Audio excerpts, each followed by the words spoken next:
Yes, ready, start. We would be considering this law soon and would make necessary amendments in it so that this law becomes as effective as the pollution laws. I would state certain things later on. We want that similar stringent law should be framed about felling of trees.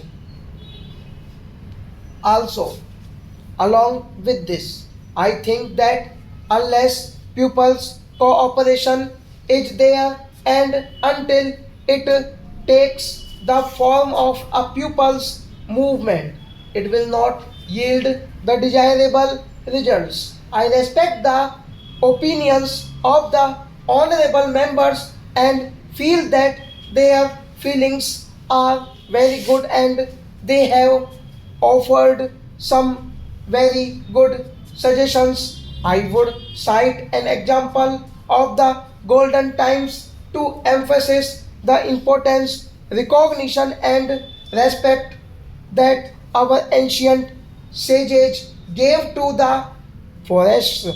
An honorable member from Rajasthan was speaking here. I will tell you a story from Rajasthan which is 250 years old. According to this old story, the Maharaja of Jodhpur had once ordered the felling of trees for constructing a palace. In those days, lime was used for the construction of buildings, but it was to be seasoned before it could be used and wood was required. For that purpose, when the king ordered the felling of trees, the servant replied that it would be difficult to find trees because there had been continuous famine for the past 4 or 5 years. However, there are trees in the villages where the Vishnoi community is living, but they do not fell trees. It is against their religion because trees as well as human beings both have life in them, and as such there is no difference between the two. As soon as you cut a tree and squeeze it a little, a fluid comes out. The fluid is similar to human blood.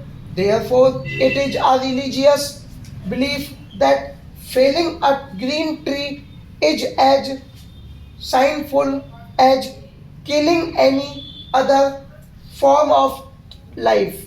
But the king ordered the trees to be cut and said that it hardly mattered that they were Vishnois. The servants reached there as soon as they started cutting a tree. A woman came out and asked as to why they were felling the trees. The servants pleaded that they were only obeying the orders of the king. The women made great efforts to stop that and said that cutting of trees was against her religion. Finally, to cut the long story short, the woman was put to death. When her three daughters came forward to offer resistance, they also meet the same fate. Later, thousands of people assembled here, there. This happened in a village which is at a distance of 20 miles from Jodhpur stop.